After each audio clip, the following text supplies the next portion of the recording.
এখান থেকে আমার বাড়িতে একটা ফোন চলে যাবে। আমার মা যখন ফোনটা রিসিভ করবে, আমার মা জননীকে যখন বলবে, খালা গো আপনার বেটা তাইজুল ইসলাম এই মাত্র স্টেজে মারা গেল গো খালা।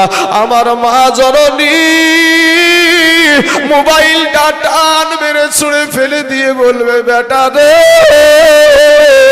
ওরে বেটা তুই আমার কত আদর রে বেটা, কলিজা ছেড়া নারী ছেড়া ধন রে বেটা। ও বেটা রে আমি আর কাকে ডাকবো, কে আর আমাকে মা বলে ডাকবে? আমার বাপ কাঁদবে, ভাই কাঁদবে, বোন কাঁদবে, বিবি কাঁদবে, সন্তান কাঁদবে। এই দেশের মানুষ আমার জন্য একটা লাশটা, আমার লাশটাকে নিয়ে যাওয়ার জন্য বাবাজি একটা গাড়ি ভাড়া করবে। ওই গাড়িতে করে আমার লাশখানা যখন মুন্সি পাড়ার বুকে ঢুকবে রে বাবা, কুপ্তালা যখন পার হয়ে যাবে বারবার ফোন হবে, গাড়িটা কত দূরে, গাড়িটা কত দূরে। সবাই দেখার জন্য বাবা আপনার আকর্ষণ নিয়ে দাঁড়িয়ে থাকবে। আমাদের দেশে একটা বক্তা হয়েছিল, পশ্চিম বাংলার সব জেলাতে জলসা করতো। আজ আমাদের দেশের গৌরব আজকে দুনিয়া থেকে চলে গেছে। সবাই দেখার জন্য পাগল, বুড়াগুলির যুবক ভাইয়েরা, নৌজওয়ান তরুণেরা, মেম্বার প্রধানেরা যখন আমাকে নিয়ে গিয়ে বাবা কুপতলার জমিন থেকে নামায় আমাকে মুন্সি পাড়াতে ঢুকাবে, চতুর্দিকে দুই পাশ দিয়ে মানুষ। আমি তাইজুল ইসলামের জবান দ্বারা কোনো কথা বের হবে না, হাত দ্বারা কোনো কথা বের হবে না। যখন আমাকে নিয়ে গিয়ে আমার বাড়িতে নামাইবা, আমার মাকে কেউ বুঝাতে পারবে না, আমার বাপকে কেউ বুঝাতে পারবে না, আমার বিবিকে কেউ বুঝাতে পারবে না, আমার সন্তানকে কেউ বুঝাতে পারবে না। এরপরে যখন বাবা খাটলাই করে নিয়ে যাবে, আমার জন্য আমার বাবা কাঁদছিল, আমার মা কাঁদছিল, বিবি কাঁদছিল, সন্তান কাঁদছিল রে বাবা। একমাত্র তারা কাঁদতে কাঁদতে গলার স্বরখানা ভেঙে ফেললো। কিন্তু কবরে যখন নিয়ে যাবে, তোমাকে একাই নিয়ে যাবে, আমাকে একাই নিয়ে যাবে রে বাবা। কান্দে করে নিয়ে গিয়ে কবরে নামায়া দিবে। 2-4 দিন হয়ে যাওয়ার পরে এক এক করে সবাই সবুর চলে আসবে। তাইজুল নামটা সকলেই ভুলতে থাকবে। ও মুসলমান যুবক রে, তাই আমি আপনাদেরকে বলবো বাবা, আমার আল্লাহকে ভয় করো। আমার আল্লাহকে খুশি করতে তোমার যা পরীক্ষা আসে সেখানে পরীক্ষা দাও রে বাবা। আপনারা জানেন বাবা 2002 সালে গধুরার স্টেশনে ট্রেনের বগিতে আগুন লাগাকে কেন্দ্র করে ও মুসলমান হাজার হাজার আমার কালেমার ভাইদেরকে, আমার মুসলমান যুবক ভাইদেরকে, কালেমা ওলাগুলাকে, আমার এই কালেমা মুসলমান হওয়ার কারণে হাজার হাজার মুসলমানকে গ্যাস পেট্রোল দিয়ে জ্বালিয়ে পুড়িয়ে শেষ করে দিয়েছিল। যেই সমস্ত মহিলারা আজকে সরকারের দালালি করে রে বাবা, ও মুসলমান ভাই, ও মা খালা শুনে যারা যে রাতের মেলা মা 2002 সালে গুজরাটের জমিনে যেই মহিলাদের পেটে 8 মাসের বাচ্চা, 9 মাসের বাচ্চা, 9.5 মাসের বাচ্চা, এই মহিলাগুলা পুলিশকে গিয়ে বলেছিল, পুলিশ বাবু গো আমাদের জন্য একটু নিরাপত্তার জায়গা করে দিন, আমাদের সন্তানটা যেন দুনিয়াতে একটু ভালোভাবে আসে। ওই পুলিশগুলা বিশ্ব হিন্দু পরিষদকে লেলিয়ে দিয়ে বাবা ওই মহিলাদের পেটকে চিরে সন্তানকে বের করে তীরের আঘাতে করে খেলা করেছিল। এরে মুসলমান যুবক, আজ সেই গুজরাটের বুকে মুখ্যমন্ত্রী 2002 সালে ছিল তখন নরেন্দ্র মোদী, দামোদর দাস, আজকে প্রধানমন্ত্রীর জায়গায় আছে। আজকে নাকি বলে মুসলমান মা বোনেদের কোনো ইজ্জত দেওয়া হয় না, মুসলমান মা বোনেদেরকে নাকি স্বাধীনতা দেওয়া হয় না, মুসলমান মহিলাদেরকে নাকি স্বাধীনতা দেওয়া হয় না। পৃথিবীর জমিনে যত ধর্ম আছে মুসলমানেরা ইসলাম ধর্মে যতটা মহিলাদের সম্মান দেওয়া হয়েছে পৃথিবীর জমিনে কোন ধর্মে অতটা সম্মান দেওয়া হয় নাই। জোরে বলুন না একবার সুবহানাল্লাহ। এ কালেমাওয়ালা যুবকেরা, ওগো আমার মা খালা, আমার নবী বললেন তোমরা তোমাদের সন্তানকে কতল করিও না। একজন ব্যক্তি বাবা ওজোর নয়নে চোখ দিয়ে পানি ঝরে, সব সাহাবী মসজিদ থেকে বেরিয়ে গেছে। আমার নবী বলেন, ব্যাপার কি, বিষয়টা কি, তুমি এত কান্না করো কিসের কারণে? বলে, ইয়া রাসূলুল্লাহ, ইয়া হাবিবাল্লাহ, নবী গো, আজ আমি আপনি এমন একটা বায়ান করেছেন গো নবী, এমন একটা ওয়াজ করেছেন গো নবী, নবী গো, ওই কেসের আসামি আমি নিজে আছি গো নবী। আমি একটা নয়, দুটো নয়, আমি 72টা নারীকে জিন্দা দাফন করে দিয়েছি। আমি 72টা নারীকে জিন্দা দাফন করেছি। ও মা খালা গো, তোমাদের কোনো সম্মান ছিল না রে মা, তোমাদের কোনো ইজ্জত ছিল না রে মা, তোমাকে সম্মানের জায়গায় বসায় আছে আমাদের দয়ার নবী। জোরে বলেন সুবহানাল্লাহ। মা, তোমাকে উলঙ্গা করে নাচানো হতো, তোমাকে হাটে বেচা কিনা করা হতো। ও মা গো, আজ আমাদের নবী তোমাকে মায়ের জাত বানিয়ে দিল। সাহাবী জিজ্ঞাসা করেছেন, ইয়া রাসূলুল্লাহ, ইয়া হাবিবাল্লাহ, নবী গো, আমার থেকে সবচাইতে ভালো ব্যবহার পাওয়ার অধিকার কে রাখে? আমি আগে কার সেবা করব? বলে, তোমার মা জননীর সেবা করো। দ্বিতীয়বার জিজ্ঞাসা করছে, ইয়া রাসূলুল্লাহ, ইয়া হাবিবাল্লাহ, নবী গো, আমি কার সেবা করব? বলে, তোমার মা জননীর সেবা করো। তৃতীয়বার বলছেন, ইয়া রাসূলুল্লাহ, ইয়া হাবিবাল্লাহ, নবী গো, আমি কার সেবা করব? বলে, তোমার মা জননীর সেবা করো। চতুর্থবার বলছেন, ইয়া রাসূলুল্লাহ, ইয়া হাবিবাল্লাহ, নবী গো, এরপরে কে? বলে, তারপরে হলো তোমার বাবা। এখানে 3 গুণ মহিলাকে প্রথমে দেওয়া হলো, অথচ মায়েরা বলে আমাদের কোনো স্বাধীনতা নাই, আমাদের কোনো সম্মান নাই, আমাদেরকে বাড়িতে বন্দি করে রাখা হয়। ও মা খালা, শুনেন গো মা, তোমরা আমাদের সম্মানের জিনিস, তোমরা আমাদের মায়ের জাত। ও মা, আজ দুনিয়াটাকে তুমি আপন করে নিয়েছো, এর কারণে তোমার মাথাতে শয়তানে এই বুদ্ধিগুলা তোমাকে দিয়ে থাকে। কিন্তু মারে, কিছু বছর আগে নারীদেরকে আবার হিন্দু ভাইদের ভিতরে একটা বাবাজি, একটা ধর্মের একটা আইন জারি ছিল। কি আইনটা ছিল? যে কোনো হিন্দু মহিলার যদি বাবা স্বামী মারা যায়, তাহলে ওই মরা স্বামীর সাথে তার জীবিত বিটিটাকেও, জীবিত বিবিটাকেও জ্বালিয়ে দিতে হবে, যেটার নাম হলো সতীদাহ। এই সতীদাহ প্রথাটা হিন্দু ভাইদের ধর্মের ভিতরে ছিল।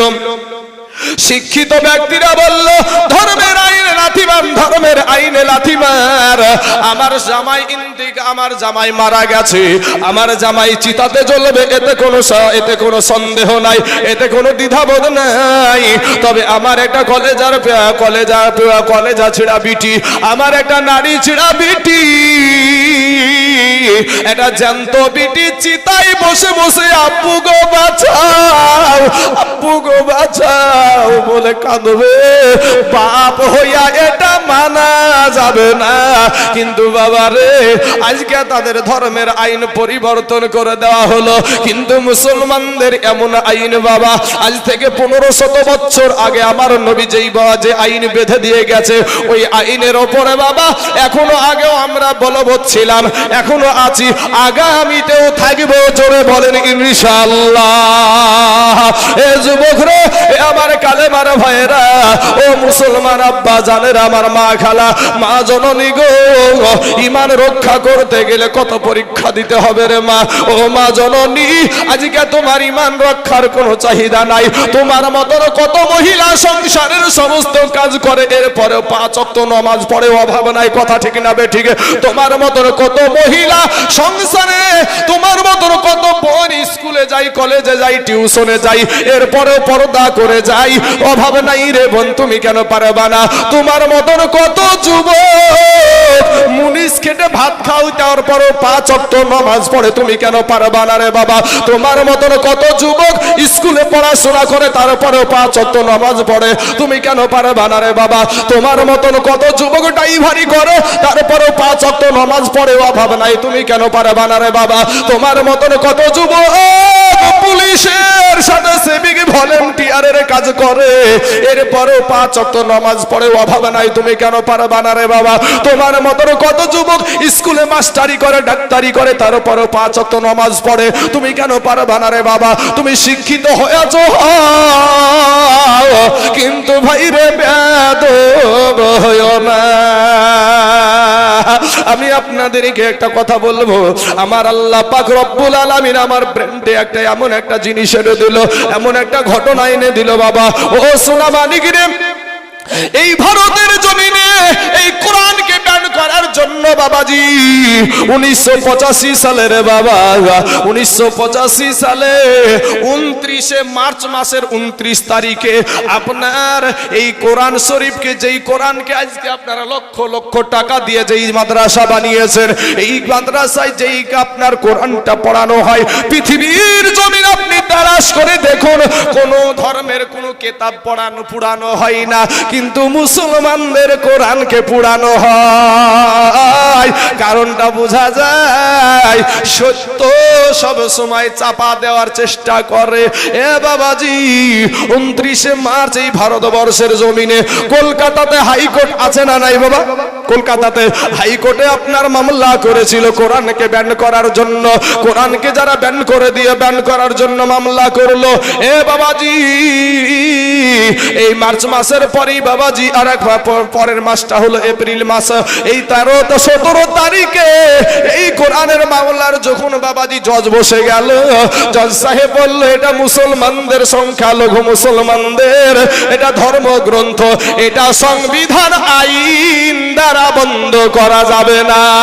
জোরে জোরে বলুন না সুবহানাল্লাহ। ওই মামলাটাকে খারিজ করে দিল বাবা, মামলা খারিজ হয়ে গেল।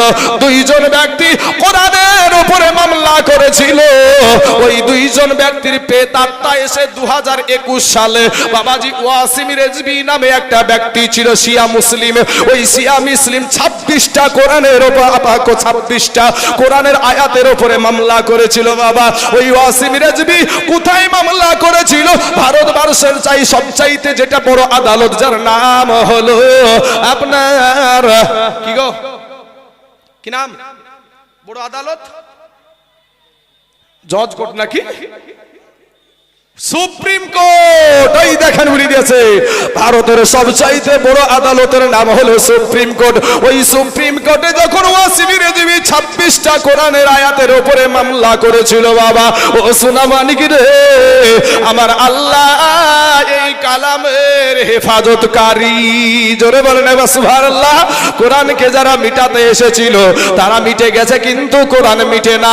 ও মুসলমান যুবক, সুপ্রিম কোর্টে যখন আপনার মামলা দায়ের হলো, 26টা আয়াতের উপরে যখন মামলা করা হলো, আপনাদেরকে বলে দিই রে বাবা, ওই জজ সাহেব যখন দেখলো 26টা কোরআনের উপরে আয়াতের উপরে মামলা করেছে, এই আয়াতগুলো আর চলবে, এই আয়াতগুলো বাতিল করতে হবে, কোরআনে এগুলো আর চলবে না। এ মুসলমান, ওই জজ সাহেব বলেছিল যে এটা ভারতবর্ষের সারা পৃথিবীর মুসলমানদের ধর্মগ্রন্থ, অতএব এই ধর্মগ্রন্থ ও সংবিধান আইন এটার কোনো বন্ধ করার রায় দিতে পারবে না। অতএব এটা একটা তুমি অমূল্যবান তুমি মামলা করেছো, এই অমূল্যবান মামলা করার কারণে আমি তোমাকে 50,000 টাকা জরিমানা করলাম। আদালতের মূল্যবান সময় নষ্ট করার জন্য, আর ধর্মগ্রন্থ একটা মুসলিমদের কলেজাতে আঘাত দেওয়ার কারণে 50,000 টাকা জরিমানা করা হয়েছিল। ও বাবা, যারা কোরআনকে মিটাতে এসেছিল তারাই মিটে গেছে, কিন্তু কোরআন মিটে না। আজকে আমাদেরকে রোহিঙ্গা বলে, আমাদেরকে বাংলাদেশি পাকিস্তানি বলে তাড়াতে চাই। ও মুসলমান, আমাদের রব হলো আল্লাহ। ওই আল্লাহ আমাদের এই ভারতবর্ষের জমিনে খাজা মাইনুদ্দিন চিশতি রহমতুল্লাহ আলাইহি যেই বাবাজি কোরআন আপনার কোরআনটা যে প্রচার করে গিয়েছেন, কালেমার দাওয়াত দিয়েছেন, এটা কিয়ামত পর্যন্ত এই ভারতের জমিনে চলতেই থাকবে।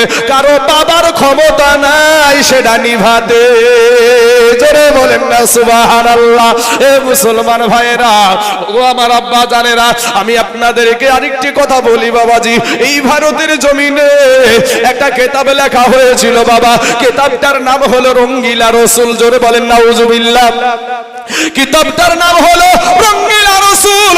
আমার রসুলকে, আমার দয়ার নবীর আদর্শকে নিয়ে বাবা চরিত্রকে নিয়ে তারা অনেক রকমের আপনার খারাপ ভাষা লিখেছিল এই রঙ্গিলা রসুল কিতাবের ভিতরে। এই রঙ্গিলা রসুল কিতাব যখন প্রকাশ হয়ে গেল, কোনো মৌলবি ছিল না, ওটা কোনো মুফতি ছিল না রে বাবা, কোনো মুহাদ্দিস ছিল না। একটা 23 বছরের কাঠের মিস্ত্রি, এটা 23 বছরের কাঠ মিস্ত্রি। ওই কাঠ মিস্ত্রি বলছে 23 বছর বয়স যারা, সেই ছেলেটার নাম হলো ইলমুদ্দিন। কেউ আলিমুদ্দিন নামেও চিনে বাবা। এই ইলমুদ্দিন রহমতুল্লাহ আলাইহি কোনো মৌলবি না, কোনো মুহাদ্দিস না, এটা কাঠ মিস্ত্রি যুবক ছেলে। নবীর প্রতি কত প্রেম, কত ভালোবাসা। এর জন্য আমি বাবাজি একটা শের বলে থাকি, ও নবীর প্রেমী কেরা আজ দিশাহারা মরণের ভয় করে না, প্রেম তো মরে না। ও নবীর প্রেমিকেরা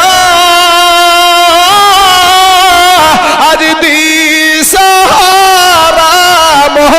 মরণের ভয় করে না, প্রেম তো মরে না।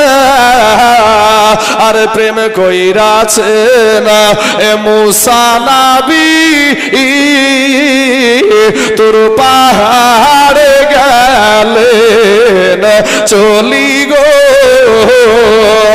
আরে খোদার নূরে পাহাড় জলে মুসা কিন্তু জলে না, প্রেম তো মরে না। ইলমুদ্দিনের প্রেম কত নবীর প্রতি ছিল দেখুন বাবা, দিলখানা নরম করে দেন রে ভাই। ও যুবক রে, আজ এদিকে ওদিকে আর তাকাতাকি করিও না রে বাবা। এই ভারতের জমিনে যখন রঙ্গিলা রসুল কিতাব লেখলো, আমার আল্লাহর গোলাম ইলমুদ্দিন চিন্তা করলো আমার নবীকে নিয়ে যখন এরকম বেইজ্জতি ভাবে কিতাব লেখা হয়েছে, এই লেখককে আমি এই দুনিয়ার জমিনে আর রাখবো না, এই দুনিয়া থেকে জাহান্নামে পাঠায়া দিব। মুসলমান কিছু টাকা গুচ্ছিত করে একটা বস্ত্র কিনেছিল বাবা। কেনার পরে মা জননীর কাছে গিয়ে বলছে, প্রাণের মা গো, ও মা তুমি জন্মের মতো আমাকে দেখে নাও গো মা, তোমার বেটা ইলমুদ্দিন আর তুমি দেখতে পাবা না মা। ইলমুদ্দিন আর কোনোদিন মা বলে ডাকবে না, ইলমুদ্দিন আর কোনোদিন তোমার সামনে আসবে না। বলে বেটারে কি হয়েছে, কেন তুই এরকম কথা বলছিস? বলে মা গো, আমি তোমার বেটা ইলমুদ্দিন, আমি যখন মইরা যাবো গো মা, আমার কবরেতে তুমি যাবা না গো মা, আমার কেউ তো যাবে না, আমার বাবা যাবে না, ভাইও যাবে না, কিন্তু আমার কবরেতে আমার দয়ার নবী আসবে। জোরে বলেন সুবহানাল্লাহ। এ মা, তোমার বেটাটা যেই রাস্তায় জীবন দিতে যাচ্ছে গো মা, ওটা আমার নবীর জন্য যেই কিতাব লিখেছে রঙ্গিলা রসুল, তাকে আমি দুনিয়া থেকে জাহান্নামে পাঠাবো। ও মা, আমার নবীকে যে বেইজ্জতি করেছে তাকে ছাড়বো না। ইলমুদ্দিন বিবিকে গিয়ে বলে, বিবি গো, এতদিন তোমার সঙ্গে ঘর সংসার করি গো বিবি, হয়তো তোমার কোনো হক আমি আদায় করতে পারি নাই গো বিবি, তুমি আমাকে মাফ করে দাও। বিবির কাছ থেকে বিদায় নিয়ে বাবা ইলমুদ্দিন তো রাজপাল সিংকে চিনে না, এই রঙ্গিলা রসুল কিতাবের লেখককে তো বাবা চিনে না। বাবা রে, আল্লাহ চোখ দিলে দুনিয়ার এপার থেকে ওপারে যাওয়া যায়। এ বাবাজি তদন্ত করতে করতে, তালাশ করতে করতে করতে ওই লাইব্রেরির কাছে গিয়ে পৌঁছিয়ে গিয়েছে। একজনকে জিজ্ঞাসা করে, লাখ রঙ্গিলা রসুল কিতাব লেখা লেখকের নাম কে, ব্যক্তিটা কে? ও বাবাজি সঙ্গে সঙ্গে দেখায়া দিল, ওই দেখো ওই ব্যক্তি হলো রঙ্গিলা রসুল কিতাবের লেখক। কেউ তো আর জানে না যে একে জাহান্নামে পাঠানোর জন্য এসেছে। ইলমুদ্দিন রহমতুল্লাহ আলাইহি আল্লাহর গোলাম বাবা নবীর প্রেমে পড়ে, নবীর প্রেমে মাশগুল হয়ে, মাতাল হয়ে নবীর সম্মান হানি করেছিস, তোকে আর দুনিয়াতে রাখবো না।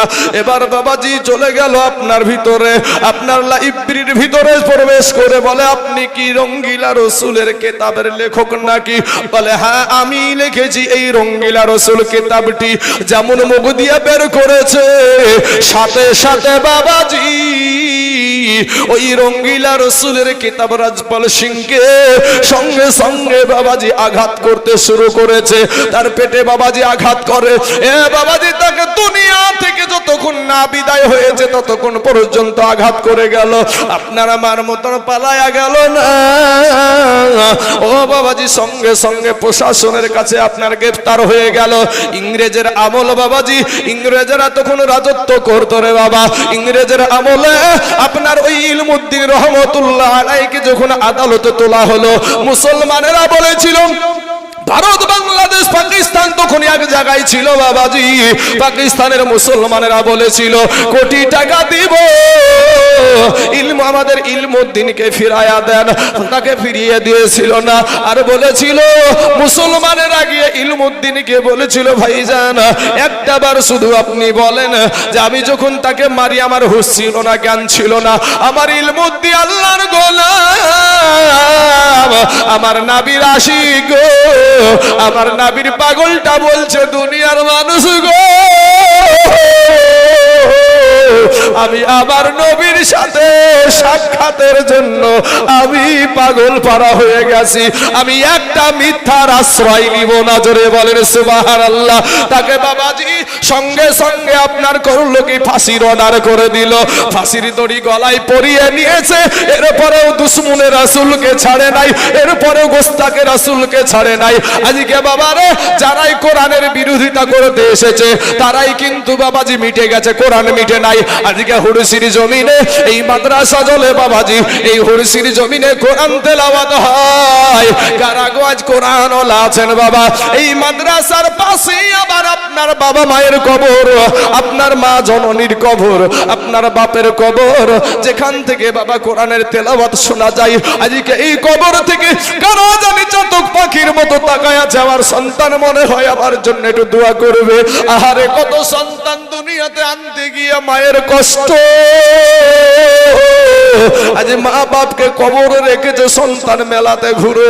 ও মুসলমান, আমি আপনাদেরকে বলবো রে বাবা, এই মাদ্রাসার উন্নতি কল্পে জালসা।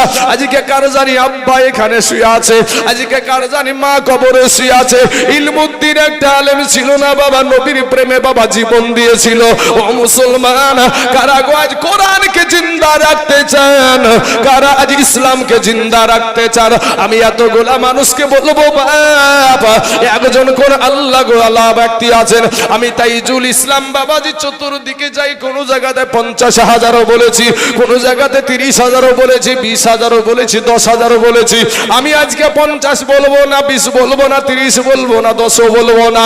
আমার গরিবী এলাকা, এই গরিবী এলাকার জন্য বাবাজি আপনাদের মধ্যে আমি একজন ব্যক্তিকে শুধু দেখতে চাই, মাত্র 5,000 টাকার দাতা। কোরআনকে কারা ভালোবাসেন গো? সারা দুনিয়া চাইছে মসজিদ ভেঙে দাও, মাদ্রাসা ভেঙে দাও, কোরআনকে পুড়িয়ে দাও। বাবাজি সোনা মানিকিরে যতদিন আল্লাহর গোলামেরা আছে এই জায়গাতে, ততদিন পর্যন্ত এই কোরআনকে মিটাতে পারবে না। চিৎকার মেরে বলেন না ইনশাআল্লাহ। বাপ আমি একটা তাকবীর দিব।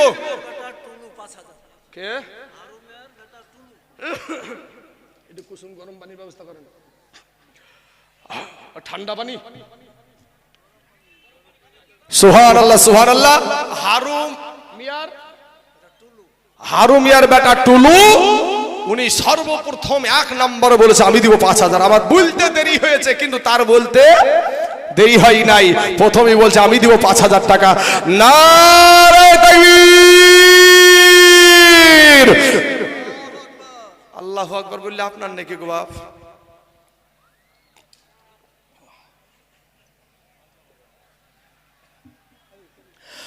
বাপ সুবহানাল্লাহ বললে আপনার নেকি, আলহামদুলিল্লাহ বললে আপনার নেকি। সেই জায়গা থেকেও অলসতা করিয়েন, একবার তাকবীর দেন, আল্লাহকে ডাকেন না। নারে তাকবীর, নারে রিসালাত। হারুমিয়ার বেটা টুলু ভাই আমার 5000 টাকার দাতা, ধরে বলেন জিন্দাবাদ। সুবহানাল্লাহ সুবহানাল্লাহ। আল্লাহ গো, এই আপনাদের খাতাওয়ালা কই? সুবহানাল্লাহ সুবহানাল্লাহ। টুলু ভাই আমার দিয়েছে 5000 টাকা। সুবহানাল্লাহ। টুলু নামেতে দেখো এই গ্রামে বাড়ি, 5000 টাকা দিল মাদ্রাসার লাগি। ইয়ো গো আল্লাহ দয়াময়, দয়া যে করিয়া টুলু ভাইয়ের 5000 টাকা নাও তুমি। সুবহানাল্লাহ। তো ভালো করে শুনে আসছেন না, কাকে দিয়ে বলেছেন? আপনারা না শুনতে পেলে আমার কাছে পাঠিয়ে দেন বাবাজি। আমার সোনা মানিকেরা, যাই হোক ওটা ভুল শোনা হয়েছে, 1000 দিয়েছে, 5000 নয়। তো আমি বলেছি বাপ যে একজন ব্যক্তি আমার ডানে বামে সামনে পিছনে একজন ব্যক্তি বলবেন যে আমি দিব 5000 টাকা এই মাদ্রাসার জন্য। একটা ব্যক্তি বলবেন যে হুজুর আমার জান আছে মাল নাই, তবে আমি এই মাদ্রাসায় 5000 টাকা আস্তে আস্তে দিয়ে দেব। ও বুড়াকুলি হুড়সির মানুষ গো, কত টাকা ডাক্তারখানায় দিয়েছো, কত টাকা কলেজে দিয়েছো বাবা, কত টাকা স্কুলে খরচ করেছো, আজ এই হুড়সি মাদ্রাসার জন্য এমন কোন আল্লাহর গোলাম আছেন গো যে বলবেন আমার ডানে বামে সামনে পিছনে যে হুজুর আমার জান আছে মাল নাই, তবে আমি দিব 5000 টাকা? নাই, কোন আল্লাহর গোলাম নাই গো এতগুলো মানুষের মধ্যে? কোন ব্যবসায়িক ভাই, কোন জমিওয়ালা ভাই? এই না আল্লাহর ঘর, আল্লাহর রাস্তায় নবীর ঘর মাদ্রাসা গো। যেই মাদ্রাসাটা আপনাদের মাদ্রাসার অনেক নাম শুনতে পাওয়া যায় বাইরে থেকে। তো তাই আপনাদেরকে বলবো যে এই মাদ্রাসা আমার আল্লাহ পাক আপনাদের দ্বারাই হেফাজত করবে। আসুন, কোন আল্লাহর গোলাম এখানে নাই যে একজন ব্যক্তি 5000 টাকা কোন আল্লাহর গোলাম একটু মেহেরবানি করে আল্লাহর রাস্তায় দান করে যাবেন, দিয়ে যাবেন, দোয়া করে যাবেন ইনশাআল্লাহ। বাবাজি আমার সোনা মানিকেরা, আমার পরে বাবাজি 2 জন এখনো বক্তা আছে, তাদের কণ্ঠে আপনারা ওয়াজ শুনবেন। নাজমা বিবি দিয়েছে 1500 টাকা। নিম্বার আজিমউদ্দিন সাহেব মেম্বার সাহেব উনি দিয়েছে 5000 টাকা। নারায়ে তাকবীর, নারায়ে রিসালাত। মেম্বার আজিমউদ্দিন সাহেব 5000 টাকার দাতা, জোরে বলেন জিন্দাবাদ। সুবহানাল্লাহ।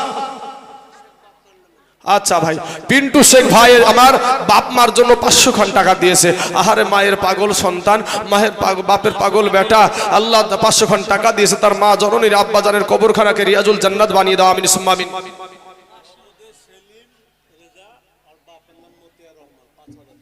আচ্ছা, সেলিম রেজা দিয়েছে 5000 টাকা ওর বাপের জন্য। নারায়ে তাকবীর, নারায়ে রিসালাত। সেলিম রেজা 5000 টাকার দাতা, জোরে বলেন জিন্দাবাদ।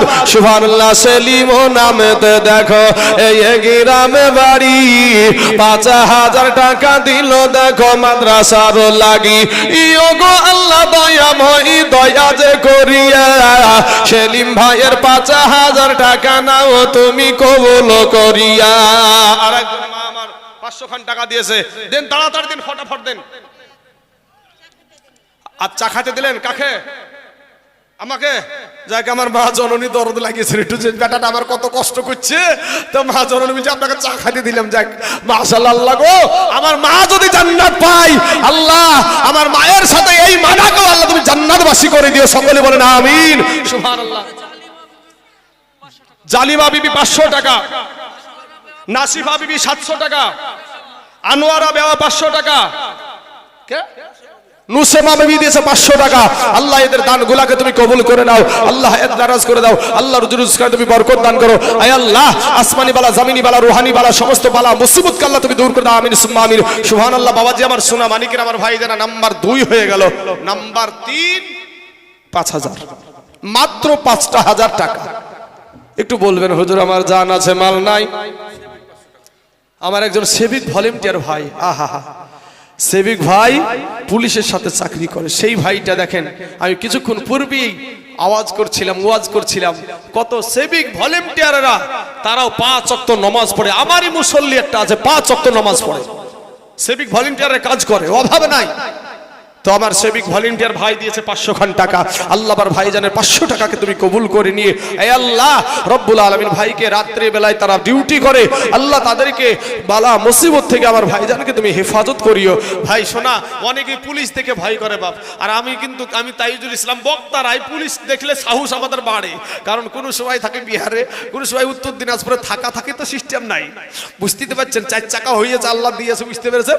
যেমন স্টেজ থেকে নামলাম, থুথু দিয়ে টাকাটা গনাও সারা, পকেটে ভরাও সারা, গাড়িতে স্টেটও সারা, বুঝতে পারলেন না বাবাজি আমার সোনা মানিক।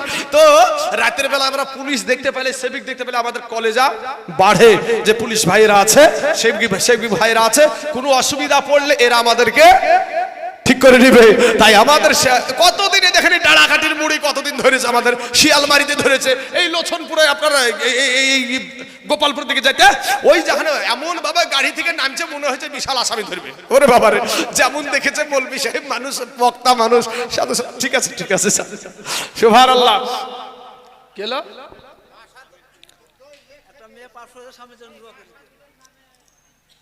একটা মেয়ে 500 টাকা দিয়েছে, আল্লাহ তার 500 টাকাকে তুমি কবুল করে নাও, আল্লাহ হায়াতে দারাজ করে দাও, আল্লাহ রুজি রোজগার তুমি বরকত দান করো, আমিন সুম্মা আমিন।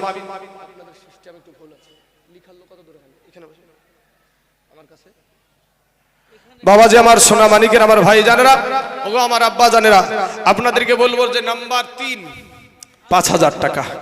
আমার ডানে বামে সামনে পিছনে একজন ব্যক্তি বলবেন যে ইনশাআল্লাহ আমি দিয়ে দিব 5000 টাকা। বাবা সত্যি কথা বলতে আপনাদেরকে বলি একটা কথা, আমি তাইজুল ইসলাম 100টা জালসা করলে 95টা জালসাতে আমি আদায় করি। তো আপনাদেরকে বলি যে আমি 50,000 60,000 পর্যন্ত জলসাতে চেয়েছি। 60,000 কোথায় চেয়েছিলাম? ইসলামপুর নাজিরপুর থেকে ভিতরে গিয়ে আপনার পঞ্চানপুর বলে একটা জায়গা আছে, চিনেন কেউ পঞ্চানপুর? সেই পঞ্চানপুরে মাদ্রাসা সভাপতি সাহেব 1000 টাকা।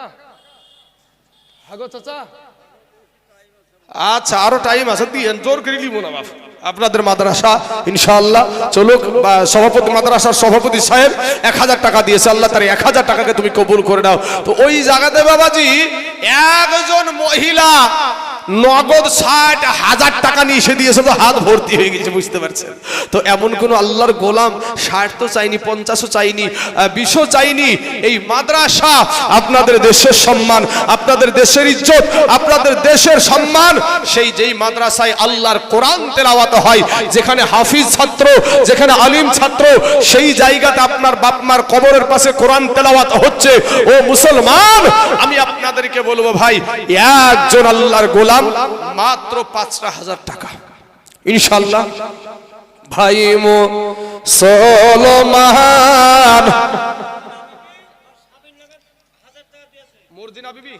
মর্জিনা বিবি স্বামী মারা গেছে নাকি? সুবহানাল্লাহ। মর্জিনা বিবি স্বামীর জন্য 5,000 টাকা দিয়েছে। আল্লাহ গো তার 1000 টাকার বদলে তার স্বামীর কবরে জাহান্নামের দরজা বন্ধ করে দাও, আল্লাহ জান্নাতের দরজা খুলাইয়া দাও, আল্লাহ জান্নাতে পোশাক পরিধান করে দাও, আমিন সুম্মা আমিন। সুবহানাল্লাহ। পারভিনা নামেতে দেখো এখানে আসিয়া 500 টাকা দিল দান মাদ্রাসার লাগিয়া। আইরে কত মোহাব্বতের আব্বা ছিল দুনিয়াতে, আজ পারভিনারা আব্বা দেখো শুইয়া আছে কবরের ভিতরে। এ কবরেতে যদি থাকে আযাবে গর যাবে, উদ্ধারিয়া নিও খোদা দানের বদলাতে, আমিন সুম্মা আমিন। अंजुरा नाम देखो सुनीलम खानते 500 टाका दिल दान मद्रासा बनाते आमी पापी दुआ करी बोनेर दरदे सुखे शांतिते रेखो खोदा दोनों जहानेते केउ जदि चले जाई ए गाना बेगाना क्षमा करे दिओ अल्लाह जिंदगीर गुनाह আসুন আমার বাবুজিরা আমার ভাইজানেরা গো একটু মেহেরবানি করে আল্লাহর রাস্তায় এই নবীর ঘর মাদ্রাসার জন্য মাত্র আর একজন ব্যক্তি হবে না 5,000 টাকা দেবে।